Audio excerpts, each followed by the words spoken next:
শিক্ষার্থীদের সংঘর্ষে রণক্ষেত্র ডেমরা যাত্রাবাড়ি, হামলা ভাঙচুর আহত ৩৫, পরিস্থিতি নিয়ন্ত্রণে বিজিবি মোতায়েন।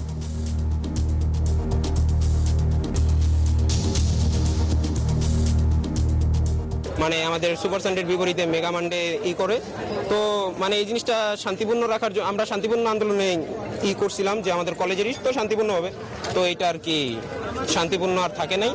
দর্শক স্বাগত নিউজ 24 সংবাদে। আর পুরো সংবাদে আপনাদের সাথে আছি আমরা দুজন, আমি ফয়সাল মাহমুদ এবং আমি সারা মেহজাবিন। দেখছিলেন প্রধান শিরোনাম। দর্শক শিরোনামে এছাড়াও থাকছে সংস্কার আগে নাকি নির্বাচন আগে, যারা এই ধরনের প্রশ্ন তুলে জনমনে বিভ্রান্তি সৃষ্টির অপচেষ্টায় লিপ্ত হয়েছেন তাদের উদ্দেশ্য কিন্তু ভিন্ন। ষড়যন্ত্র চলছে, শেষ পর্যন্ত জনগণের রায় চূড়ান্ত।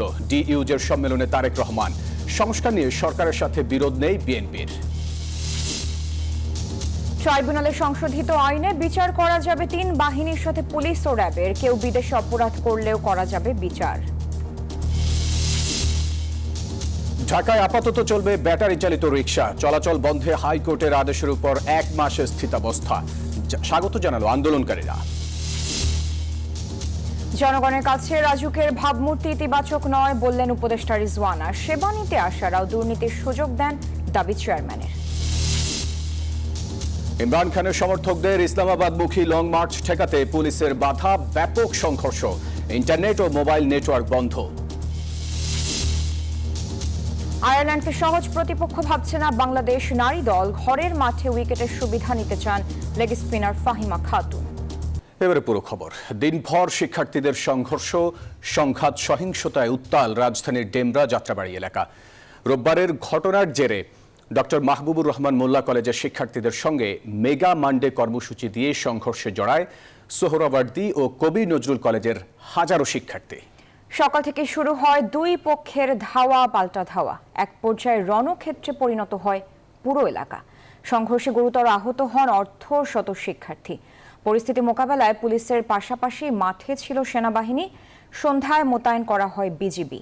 এ ঘটনায় 3 কলেজের ৮,০০০ শিক্ষার্থীর নামে মামলা করেছে সূত্রাপুর থানা পুলিশ। ঘোষণা অনুযায়ী ডিএমআরসি কলেজের উদ্দেশ্যে সোহরাওয়ার্দী ও কবি নজরুল কলেজের হাজারো শিক্ষার্থীর পদযাত্রা। লাঠিসোঁটা নিয়ে মিছিল করেন তারা। পরে মোল্লা কলেজের ভবনে হামলা চালায় এই 2 কলেজের শিক্ষার্থীরা। কলেজটির 10তলা ভবনের সব তলায় ভাঙচুর চালানো হয়। লুটপাট করা হয় কম্পিউটার সহ বিভিন্ন সরঞ্জাম ও আসবাব। পুড়িয়ে দেওয়া হয় কলেজ প্রিন্সিপালের অফিস কক্ষ। এতে 3 কলেজের শিক্ষার্থীর মধ্যে সংঘর্ষ হয়। উত্তেজনা ছড়িয়ে পড়ে চারপাশে। ডিএমআরসির শিক্ষার্থীরা ধাওয়া দিলে পিছু হটেন সোহরাওয়ার্দী ও কবি নজরুল কলেজের শিক্ষার্থীরা। তবে সাথে নিয়ে যায় কলেজটির চেয়ার সহ জরুরি ও মূল্যবান জিনিসপত্র। তো উপর থেকে তাদেরকে দেখলাম যে আহত অবস্থা, বেশিরভাগই হচ্ছে মাথা ইনজুর ছিল, রক্তাক্ত অবস্থা। আপনারাও দেখতে পাচ্ছেন যে বের হচ্ছে উপর থেকে মারতে মারতে নেমেছে এবং নিচে নামার পর আবার তাদেরকে আক্রমণ করছে আর কি। 10টা কি 10:30 এই সময় আপনার কবি নজরুল সোহরাওয়ার্দী কলেজের কিছু সন্ত্রাসী বাহিনী, গুন্ডা বাহিনী, তারা এসে আমাদের কলেজে অতর্কিত হামলা, একেবারে ভাঙচুর। আপনারা দেখতে পাচ্ছেন কলেজের অবস্থা, কলেজে বসে তারা ভিতরে লুটপাট, কিচ্ছু নেই। আমরা যে কালকে ক্লাস করব, আমাদের কালকে পরীক্ষা হওয়ার কথা, ক্লাস করবো, এরকম কোনো পরিস্থিতি আমাদের নাই। হ্যাঁ, এটা সম্পূর্ণ মানে প্রতিহিংসামূলক একটা আচরণ। আমরা যখন শান্তিপূর্ণভাবে ওখানে প্রতিবাদ মিছিল করি তখন ওরা আমাদের উপরে আগে আক্রমণ করে, তারপর ওর পর থেকেই মানে এটা সম্পূর্ণভাবে মানে একটা রাজনৈতিক প্রতিহিংসা আর কি। সংঘর্ষ চরমে পৌঁছালে দুপুরের পর পরিস্থিতি নিয়ন্ত্রণে মাঠে নামে যৌথ বাহিনী। মোল্লা কলেজের শিক্ষার্থীদের বুঝিয়ে শান্ত করার চেষ্টা করেন তারা। সংঘর্ষের এই ঘটনায় মৃত্যুর ঘটনা ঘটেনি বলে জানায় পুলিশ। আর শিক্ষার্থীদের দ্বারা শিক্ষা প্রতিষ্ঠানে হামলার এমন ঘটনা মেনে নিতে পারছে না কলেজ কর্তৃপক্ষ। আমি মনে করি এরা কোনো ছাত্র না, তাহলে আজকে আমার এই প্রতিষ্ঠানকে ধ্বংস করার অধিকার তাদের নেই। গার্ডিয়ান আছেন, সবার প্রতি আমার আকুল নিবেদন যে আপনারা আপনাদের ছাত্রদের, যারা আপনাদের ছেলে মেয়ে, তাদেরকে বাসায় রাখুন। আলোচনার মাধ্যমে সমাধান হবে। আমরা যথাযথ কর্তৃপক্ষের সাথে এটা আলোচনা করব কিভাবে এই জাতীয় সমস্যার ভবিষ্যতে না হয়, সেই জন্য সবাইকে সতর্ক থাকতে হবে। সংঘর্ষ বন্ধ হলেও ডেমরা এলাকা জুড়ে বিরাজ করছে থমথমে পরিস্থিতি। রাস্তায় অবস্থান রয়েছে ডিএমআরসির শিক্ষার্থীদের, ভিড় আছে উৎসুক জনতার। ডিএমআরসির শিক্ষার্থীরা জুলাই আন্দোলনের মতো প্রতিটি শিক্ষা প্রতিষ্ঠানের শিক্ষার্থীদের সাথে কাঁধে কাঁধ মিলিয়ে চলতে চান 3 কলেজের মধ্যে সুসম্পর্ক। নাইন আলচিকো, নিউজ 24, ঢাকা। শিক্ষার্থীদের সংঘর্ষের পরে পরিস্থিতি জানাতে যুক্ত হচ্ছেন আমাদের দুই সহকর্মী শফিকুজ্জামান রুবেল এবং জুবায়ের সানি। প্রথমেই যাচ্ছি রুবেলের কাছে। রুবেল, আইন শৃঙ্খলা বাহিনীর সঙ্গে সমন্বয়কদের বৈঠকের বিষয়ে নতুন কি তথ্য আছে আপনার কাছে?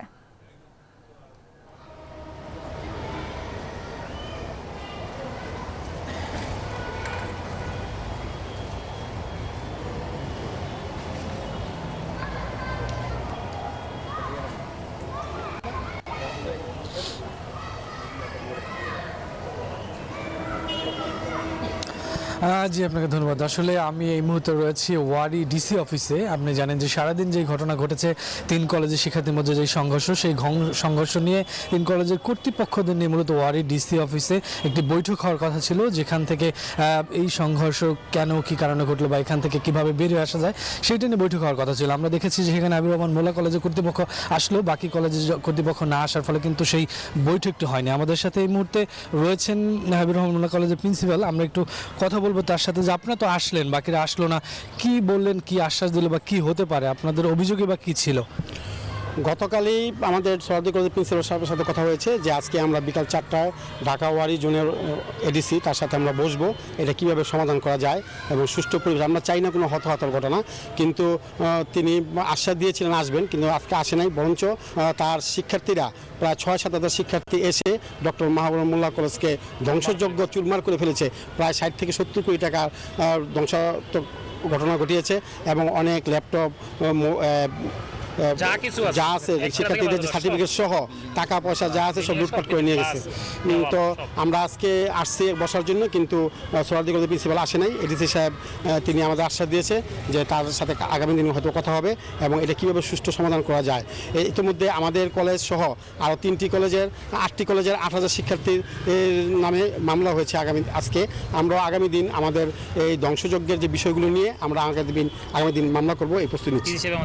অনেক ধন্যবাদ। আসলে শুনছিলেন তারা তাদের জায়গা থেকে কথা বলেছেন, তারা মামলা করবেন এবং দিনভর যে ঘটনা ঘটছিল সেই বিষয়ে তারা কিন্তু তাদের অভিযোগটা দায়ের করেন। তো এখানে তারা আশা করেছিলেন যে অন্যান্য কলেজের যারা প্রতিনিধি রয়েছেন তারাও আসবেন এবং ডিসি অফিসে বসে একটা শুরা হবে, কিন্তু সেটা হয়নি। কিছুক্ষণ আগে যখন এই বৈঠক হওয়ার কথা বলে অনেকক্ষণ আসলে ছিলেন, কিন্তু বৈঠক হয়নি, তখন আমাদেরকে ডিসি, এই ওয়ারি থানার ডিসি তিনি জানালেন যে তার সাথে মুঠোফোনে যোগাযোগ হয়েছে, তারা সময় সাপেক্ষে সেটা বসবেন এবং বসার মাধ্যমে একটা সুস্থ সুন্দর পরিবেশের মাধ্যমে এই সমস্যার সমাধান করবেন। এবং এখন বর্তমান পরিস্থিতি তারা বলছেন যে সেখানে বাস্তবতা হচ্ছে পরিস্থিতি স্বাভাবিক, কিন্তু আমাদের সেখানে সহকর্মী রয়েছেন জুবায়ের সানি, তিনি জানাবেন জুবায়ের সানি। সানিকে আমরা এই মুহূর্তে যুক্ত করতে পারছি না। ধন্যবাদ আপনাকে রুবেল আমাদের সাথে যুক্ত হওয়ার জন্য। দর্শক, শিক্ষার্থীদের আন্দোলন নিয়ে ফরেন সার্ভিস একাডেমিতে এই মুহূর্তে কথা বলছেন প্রেস সচিব। আমরা সরাসরি সেখানে যুক্ত হচ্ছি। আমি কোন টাইমলাইন আপনাদেরকে দিতে পারছি না। ধন্যবাদ।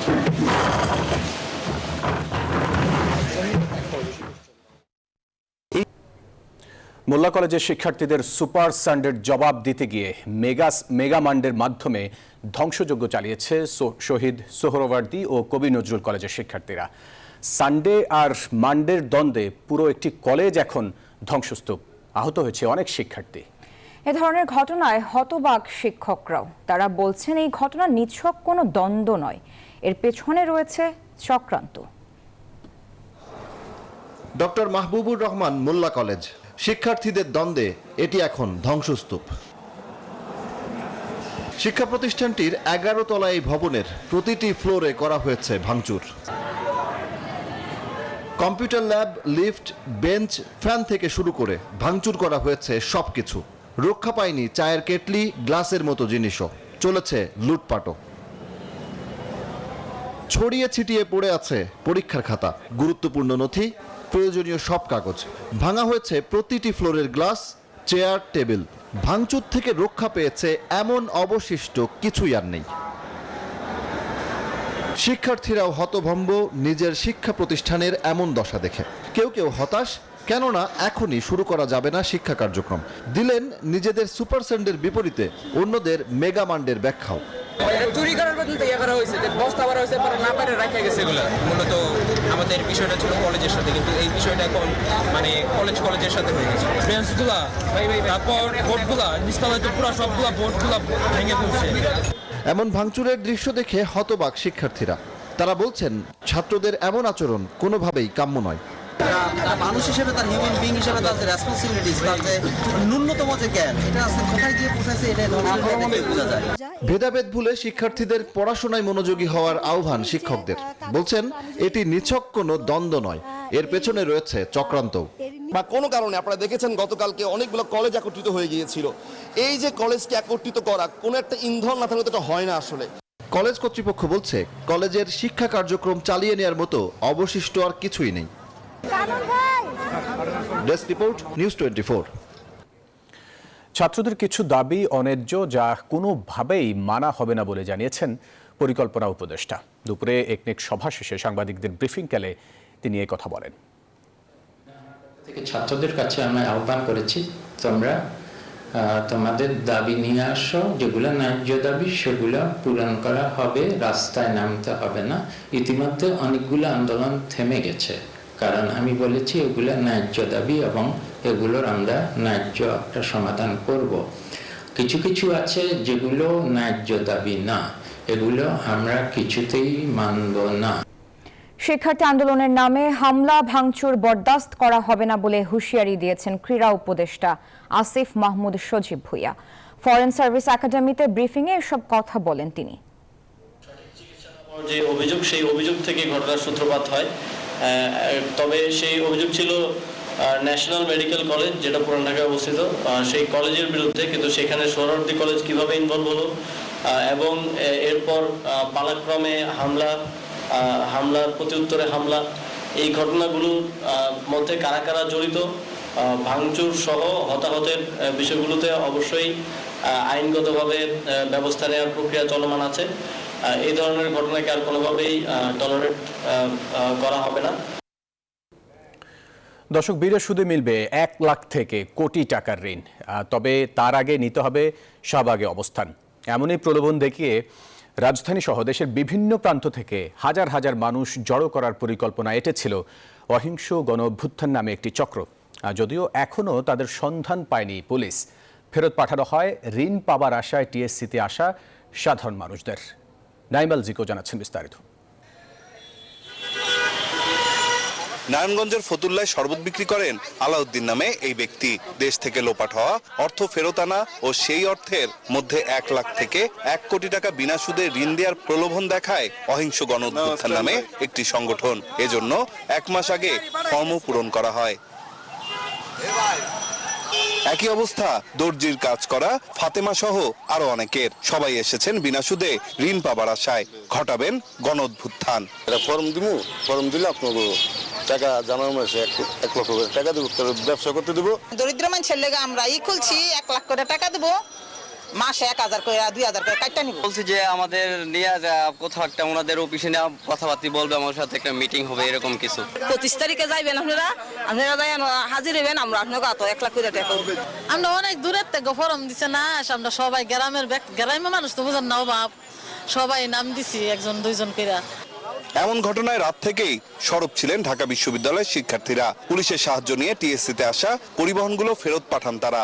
তাৎক্ষণিক ছেলে মেয়েদের সাথে পরামর্শ করে আমরা সবাই মিলে দ্রুত কি করা যায়, প্রায় 500রও অধিক গাড়ি ঢাকার বিভিন্ন স্থান থেকে ফিরিয়ে দেওয়া হয়েছে। পুলিশ বলছে এই ঘটনায় কয়েকজনকে আটক করা হয়েছে, তবে এর নেপথ্যে কারা আছেন তা এখনো জানা যায়নি। আমরা মানুষকে বুঝাই দিচ্ছি যে না, এই ধরনের কোনো সরকারিভাবে অনুমতিও নাই বা এই ধরনের কোনো সমাবেশের কার্যক্রম শাহবাগে নাই।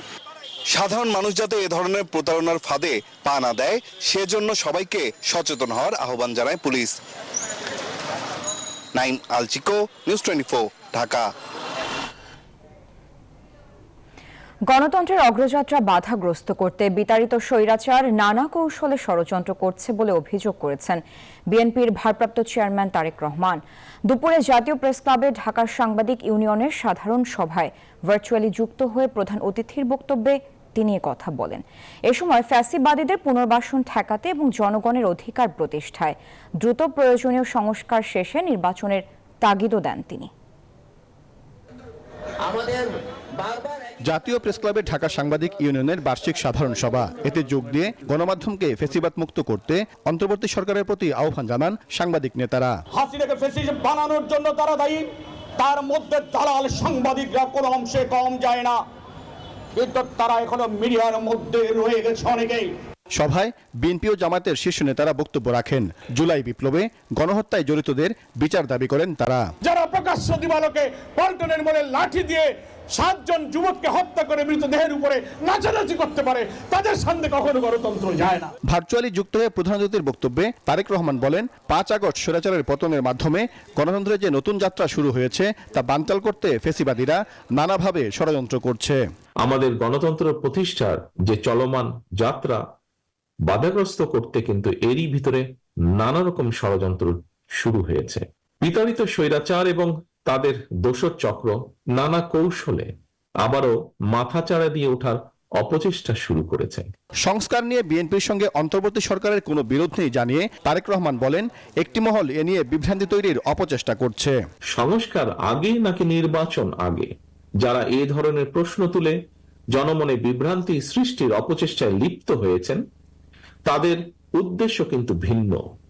বিএনপি মনে করে সংস্কার কার্যক্রম এটি কোনো শেষ হওয়ার বিষয় নয়। একজন সংস্কার কার্যক্রম শুরু করলে আরেকজন প্রয়োজনীয় সংস্কার এগিয়ে নিয়ে যায়। জনগণের ভোটাধিকার প্রতিষ্ঠা ও ফ্যাসিবাদের ফিরে আসা বন্ধ করতে দ্রুত প্রয়োজনীয় সংস্কার শেষে জাতীয় নির্বাচন করার আহ্বান জানান বিএনপির ভারপ্রাপ্ত চেয়ারম্যান। সংস্কার কার্যক্রমের পাশাপাশি একটি যৌক্তিক সময়ের মধ্যে অবাধ, সুষ্ঠু, নিরপেক্ষ নির্বাচন অনুষ্ঠান অবশ্যই প্রয়োজন। ভোটের অধিকার প্রয়োগের সুযোগ পেলেই জনগণ তাদের রাজনৈতিক ক্ষমতা প্রয়োগ করে গণহত্যাকারী, খুনি, লুটেরা, পলাতক স্বৈরাচার এবং তাদের দোষত্বদেরকে রাজনীতির মাঠ থেকে বিদায় করে দিতে সক্ষম হবে। গণমাধ্যমের স্বাধীনতা প্রতিষ্ঠায় অতীতের মতো ভবিষ্যতেও বিএনপি আন্তরিক থাকবে বলে জানান দলটির ভারপ্রাপ্ত চেয়ারম্যান। নিশ্চিত থাকবে মানুষের বাক ও ব্যক্তি স্বাধীনতা। সাইফুল ইসলাম, নিউজ 24, ঢাকা। ভালো নির্বাচন দেয়া ছাড়া কোনো বিকল্প নেই বলে মনে করেন নির্বাচন কমিশনার আবুল ফজল মোহাম্মদ সানাউল্লাহ। তিনি জানান, সংস্কার কাজ শেষ করে দ্রুততম সময়ের মধ্যে নির্বাচন দেয়াই তাদের লক্ষ্য। সোমবার আগারগাঁওয়ে কর্মকর্তাদের সাথে মত বিনিময় শেষে নবনিযুক্ত এই ইসি সাংবাদিকদের এসব কথা বলেন। জানান, দায়িত্ব পালনের ক্ষেত্রে একনিষ্ঠতা, সততা ও জবাবদিহিতার বিষয়ে সভায় আলোচনা হয়েছে। তিনি মনে করেন, নতুন কমিশনের সামনে অনেক চ্যালেঞ্জ আছে, তাদের দায়িত্ব ও দায়বদ্ধতা দুই রয়েছে বলে জানান তিনি। এছাড়াও তিনি বলেন, ভালো নির্বাচন দেওয়ার বিষয়ে এই কমিশন আত্মবিশ্বাসী। জাতি একটা ক্রান্তি লগ্নে এসে দাঁড়িয়েছে, যেখানে আমাদের আর কোনো বিকল্প নেই একটা ভালো নির্বাচন করা ছাড়া। এই সরকারের উদ্দেশ্য হচ্ছে দ্রুততম সময়ে নির্বাচন দেওয়া। তবে যেসব সংস্কার কার্যক্রম তারা হাতে নিয়েছেন সেগুলো তো চলমান আছে। চলমান সংস্কার প্রক্রিয়া, আমাদের যা কিছু কাজ আছে হাতে, সেগুলো মিলিয়ে দ্রুত ব্যাপারটা হয়তো রিলেটিভই থাকবে। তবে সবারই তো উদ্দেশ্য হচ্ছে নির্বাচনের দিকেই যাওয়া। আন্তর্জাতিক অপরাধ ট্রাইব্যুনালের সংশোধিত আইনে বিচার করা যাবে 3 বাহিনীর সঙ্গে পুলিশ ও র্যাবের, জানিয়েছেন প্রসিকিউটর আইনজীবী গাজী মনোয়ার হুসাইন তামিম। বলেন, কেউ বিদেশে অপরাধ করলেও ট্রাইব্যুনালে তার বিচার করা যাবে। সোমবার আন্তর্জাতিক অপরাধ ট্রাইব্যুনালের সামনে সাংবাদিকদের এসব কথা বলেন তিনি। জানান, আন্তর্জাতিক মানদণ্ড নিশ্চিত করে ট্রাইব্যুনাল আইন সংশোধন করা হয়েছে। একই সাথে নতুন আইনে ভুক্তভোগীকে ক্ষতিপূরণের বিধানও রাখা হয়েছে। তবে ট্রাইব্যুনালে রাজনৈতিক দলের বিচারের বিধান রাখা হয়নি। এই আইনের যে সকল লুফলস এবং লেকুনা ছিল এবং আন্তর্জাতিকভাবে যে প্রশ্নগুলো এই আইন সম্পর্কে তোলা হতো, সেই সকল প্রশ্নকে মিট আপ করে এই সংশোধনটা করা হয়েছে ন্যায় বিচারের স্বার্থে এবং আন্তর্জাতিক স্ট্যান্ডার্ডকে বজায় রেখে। ডিসিপ্লিনারি ফোর্সের মধ্যে 3 বাহিনীর সাথে পুলিশ, র্যাব বা বিজিবি এবং কোনো গোয়েন্দা সংস্থা সহ আনসার বাহিনীকেও এখানে যুক্ত করা হয়েছে। দর্শক, ঢাকা মহানগরে আপাতত চলবে ব্যাটারি চালিত রিকশা। অটোরিকশা চলাচল বন্ধে হাইকোর্টের আদেশে স্থিতাবস্থা দিয়েছেন চেম্বার আদালত। সোমবার আপিল বিভাগের চেম্বার জজ মোহাম্মদ রেজাউল হক এই আদেশ দেন। আর এতে করে ঢাকায় ব্যাটারি চালিত অটোরিকশা চলাচলে আপাতত আর বাধা থাকল না। এর আগে হাইকোর্টের আদেশের বিরুদ্ধে আপিল করে রাষ্ট্রপক্ষ। বৃহত্তর ঢাকা সিটি কর্পোরেশন প্যাডেল চালিত রিকশা মালিক ঐক্য জোটের সভাপতি জহুরুল ইসলাম মাসুম ও সেক্রেটারি মোহাম্মদ মমিন আলী হাইকোর্টে রিট দায়ের করেন। রিটে ঢাকা মহানগর এলাকায় ব্যাটারি চালিত রিকশা চলাচল বন্ধ চাওয়া হয়। ওই রিটের শুনানি নিয়ে গত 19 নভেম্বর ঢাকা মহানগর এলাকায় 3 দিনের মধ্যে ব্যাটারি চালিত রিকশা চলাচল বন্ধের নির্দেশ দেন হাইকোর্ট।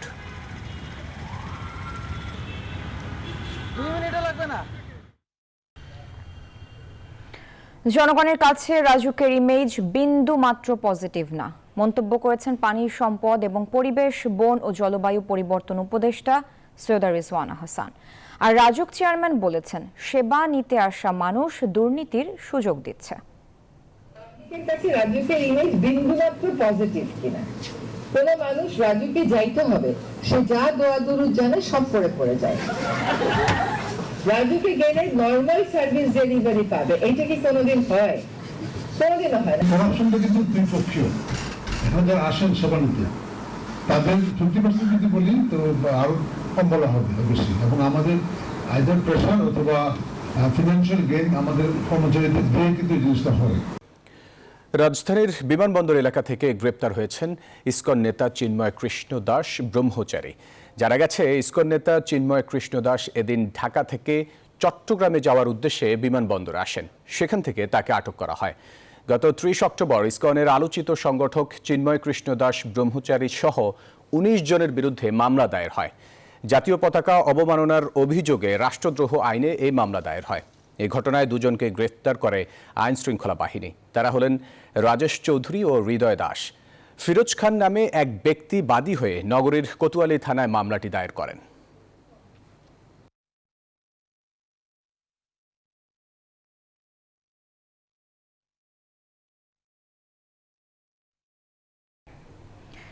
এবার উন্নয়ন বাজেট কমানো হবে বলে জানিয়েছেন পরিকল্পনা উপদেষ্টা ডক্টর ওয়াহিদ উদ্দিন মাহমুদ।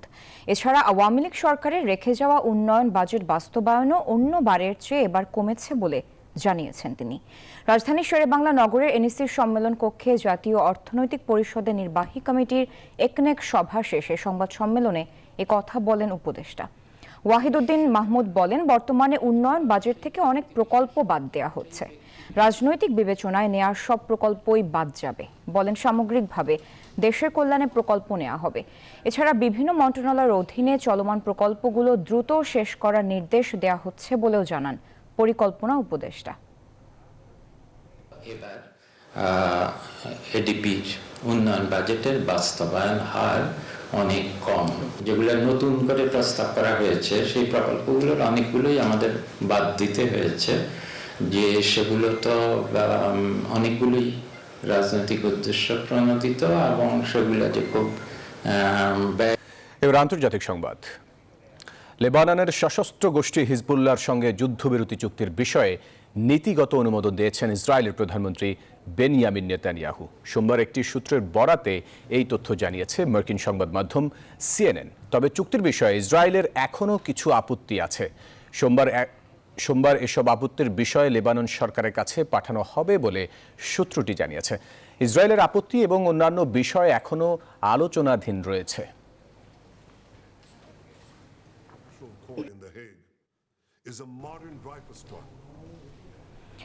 সাবেক প্রধানমন্ত্রী ইমরান খানের সমর্থকদের চূড়ান্ত বিক্ষোভ জনস্রোতে রূপ নিয়েছে। এমন পরিস্থিতিতে পিটিআইকে ঠেকাতে ইসলামাবাদে বিক্ষোভকারীদের সাথে পুলিশের ব্যাপক সংঘর্ষ হয়েছে। বন্ধ করে দেওয়া হয় ইন্টারনেট সেবা ও মোবাইল নেটওয়ার্ক।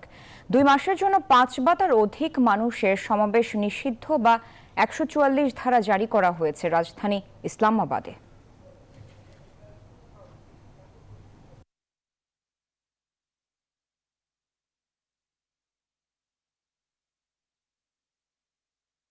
এবার জানাবো খেলার সংবাদ। ওয়ানডে র্যাঙ্কিংয়ে পিছিয়ে থাকা আয়ারল্যান্ডকে সহজ প্রতিপক্ষ ভাবছেন না বাংলাদেশ নারী দলের ক্রিকেটাররা। লেগ স্পিনার ফাহিমা খাতুন ঘরের মাঠে কাজে লাগাতে চান স্পিন সহায়ক উইকেটকে। জানালেন, স্পন্সরদের আগ্রহ আর ঘরের মাঠে এমন সিরিজ নারী ক্রিকেটকে আরও এগিয়ে নিয়ে যাবে। শীতের সকালে মিরপুরে এসে হাজির আয়ারল্যান্ডের গোটা ক্রিকেট দল। প্র্যাকটিসে আইরিশরা ব্যাটিং কিংবা বোলিং কোনোটাতেই কোনো ঘাটতি রাখতে চায় না। শেরেবাংলা ক্রিকেট স্টেডিয়ামে সফরকারীদের বিপক্ষে হুমকি হয়ে উঠতে পারেন মারুফা ফাহিমারা। ভর দুপুরেই মিরপুরের সেন্টার উইকেটে টাইগ্রেসরাও হাজির। অনুশীলনে এসে লেগ স্পিনার ফাহিমা খাতুন জানালেন, আয়ারল্যান্ডকে সহজ প্রতিপক্ষ ভাবার সুযোগ নেই। ঘরের মাঠের উইকেট কাজে লাগিয়ে সিরিজ জয়ের রাস্তাটা সুগম করাই তার মূল লক্ষ্য। যেহেতু স্পিন উইকেট আমরা বলি, স্পিন সহায়ক, তো আমরা সেই দিকটা যাতে প্রপার ওয়েতে ইউজ করতে পারি সেদিকে আমাদের মনোযোগ থাকবে। এবং আমার মনে হয় টিমের সবাই সেটাই চিন্তা করছে যে এই সিরিজটা সবাই খুব গুরুত্বপূর্ণ হিসাবে নিচ্ছে এবং কেউ মানে ইজিলিও নিচ্ছে না আমি বলবো, কারণ আমাদের এই 6 পয়েন্টটা অনেক ইম্পর্টেন্ট। মিরপুরের দর্শকদের ভালো ক্রিকেট ম্যাচ উপহার দেওয়ার জন্য কাজ করছে নিগার সুলতানারা। সময়ের সাথে দর্শকদের আর স্পন্সরদের আগ্রহ বেড়েছে নারী ক্রিকেটে। এমন পরিবর্তনকে বেশ ইতিবাচকভাবে দেখছেন ফাহিমা। যেহেতু আমাদের স্পন্সর এগিয়ে এসেছে এবং বাংলাদেশ ওমেন্স ক্রিকেট টিমের প্রতি সবাই আগ্রহ প্রকাশ করছে, তো এটা আমাদেরকে অবশ্যই বুস্ট আপ করবে। আমাদের ওমেন্স ক্রিকেটের জন্য এটা অনেক বড় সুযোগ। আশা করছি দর্শক আসবে আমাদের খেলা দেখার জন্য। ওয়ানডে বিশ্বকাপের সময়ও ঘনিয়ে আসছে। সরাসরি সুযোগ পেতে হলে আয়ারল্যান্ড সিরিজে জয়ের বিকল্প নেই টাইগ্রেসদের। তৌসিফুল হাসান, নিউজ 24, ঢাকা। এই ছিল নিউজ 24 সংবাদে। এতক্ষণ সাথে থাকার জন্য ধন্যবাদ সবাইকে।